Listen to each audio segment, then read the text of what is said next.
What's up, fam? How are you? I hope you're having a fantastic Tuesday today. Yes. And well, today I'm going to talk about A/B testing, okay? And more specifically, A/B testing for outbound emails, which is the channel that I use to do sales outbound motions at a scale to get more meetings and to close more deals, okay?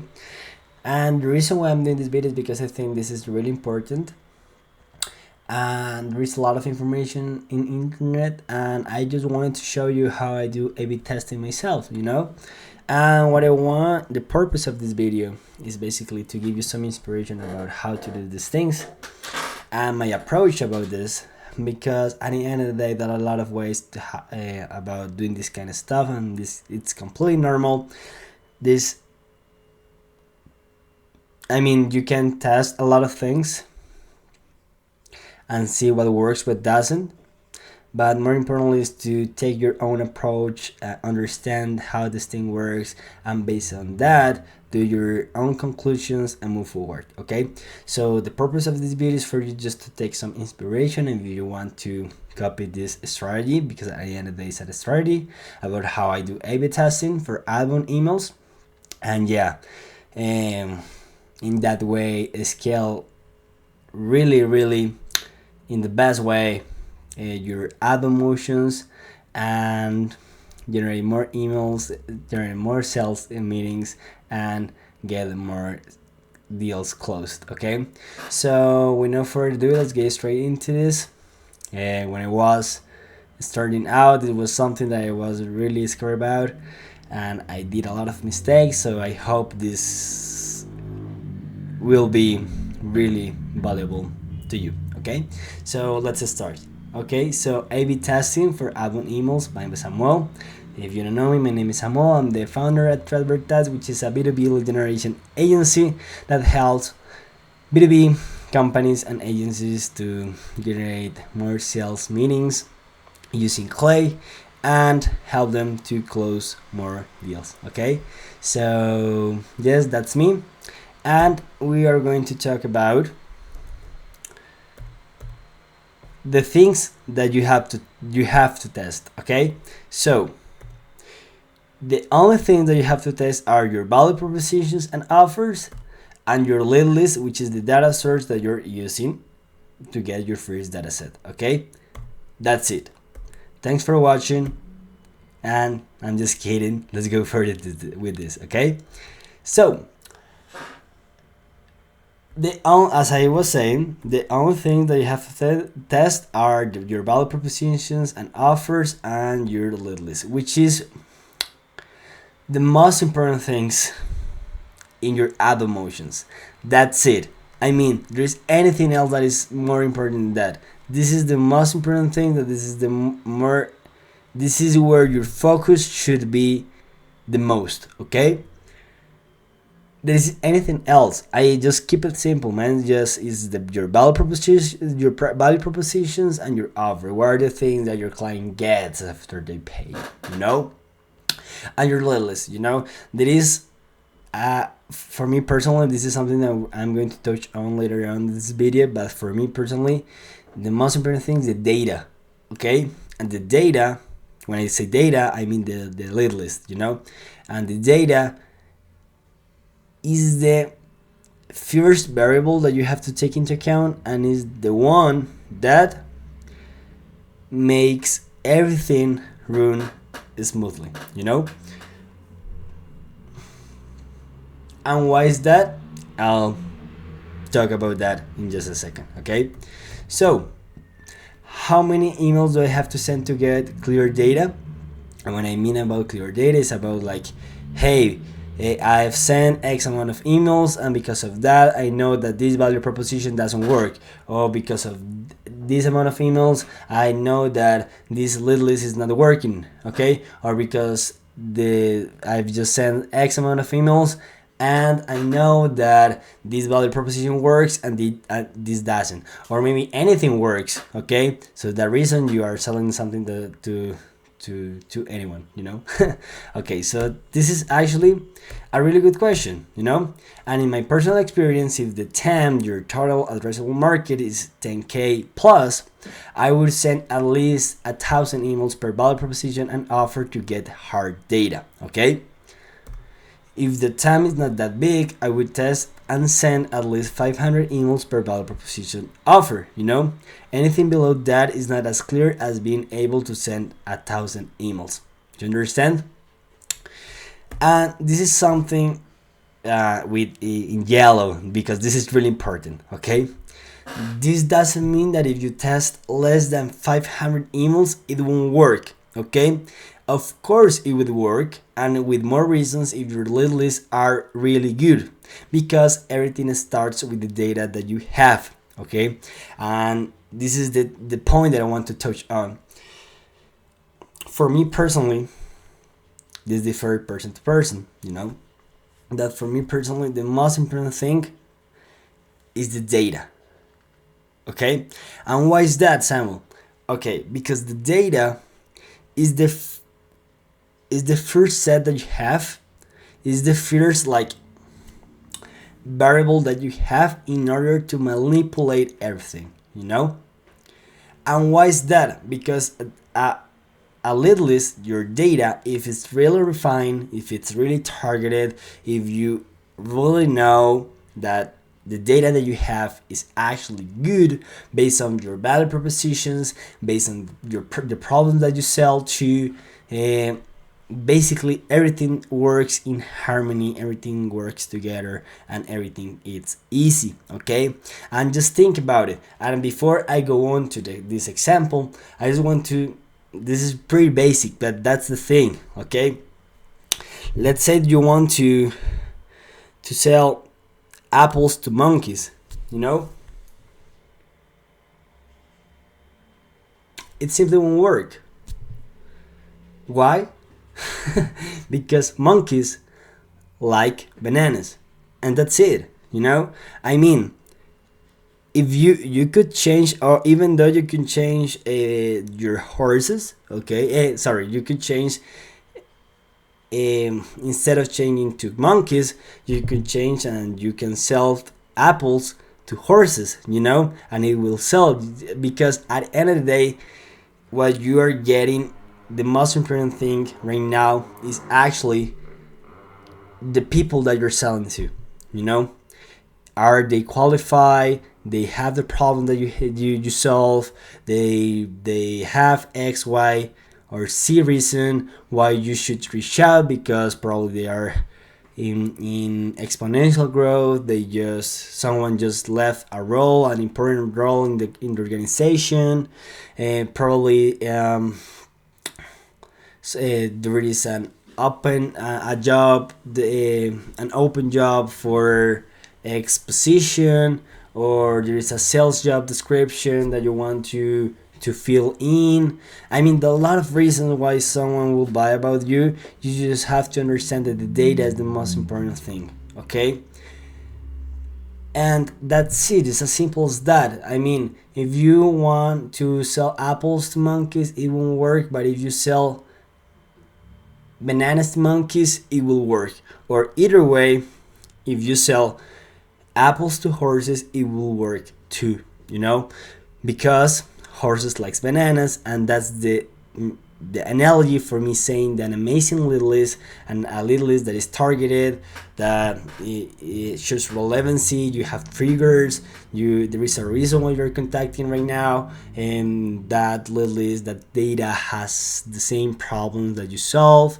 Everything that comes around that makes a lead list amazing. Okay, so in this example, just think about it. We have here an amazing lead list and a meh lead list, you know. So in this lead list, you send 500 emails, and per 30 leads contacted, you get a, oh my god,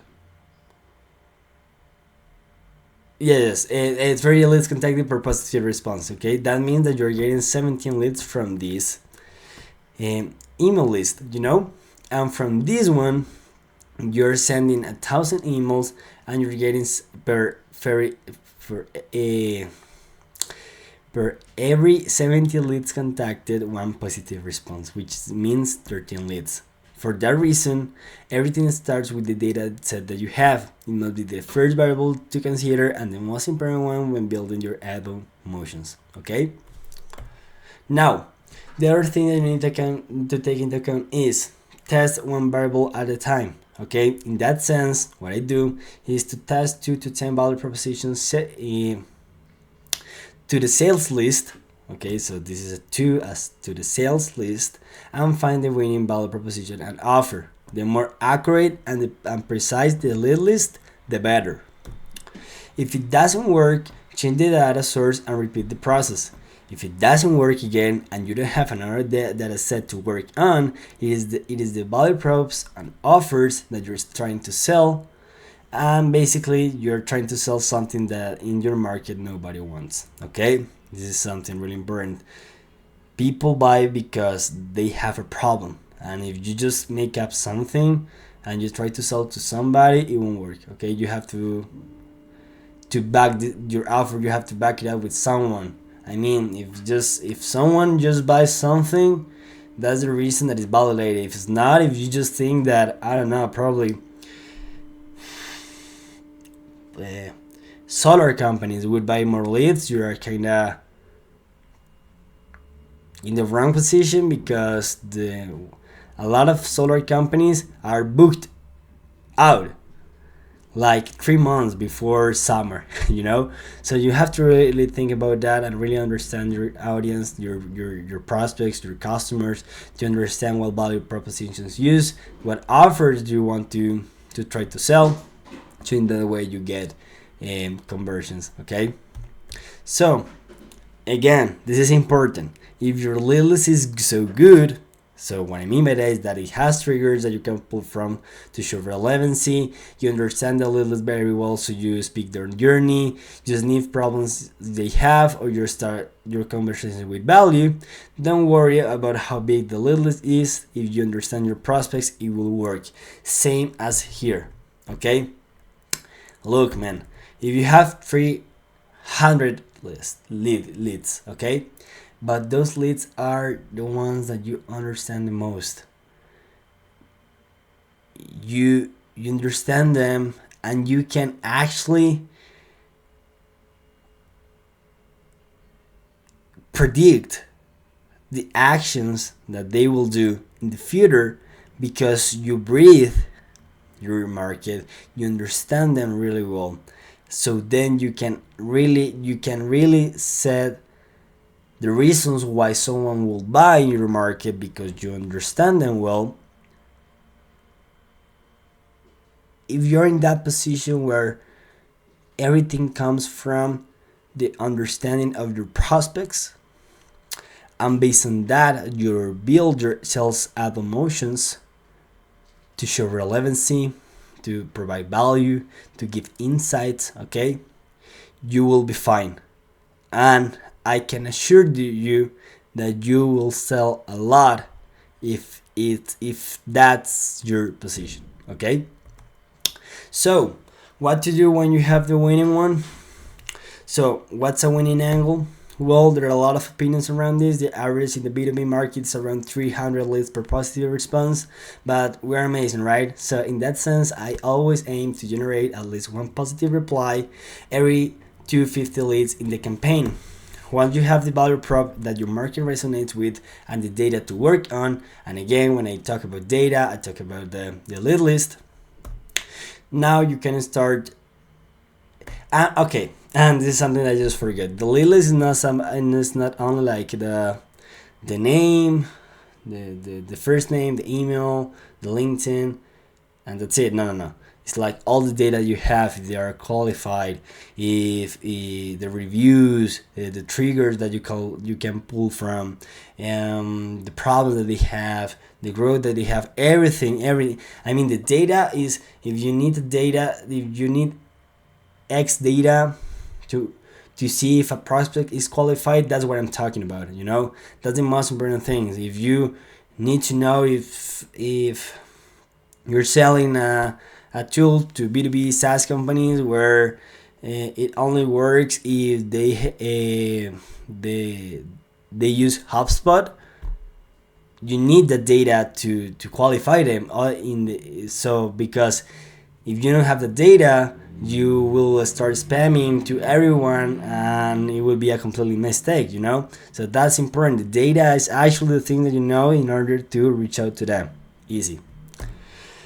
Now also after you have all this kind of stuff, so the value prop that your market resonates with and the data to work on, you can start A/B testing and other fancy things to lower the ratio, So personalization, copy, subject lines, call to actions, sales assets, lead magnets, whatever.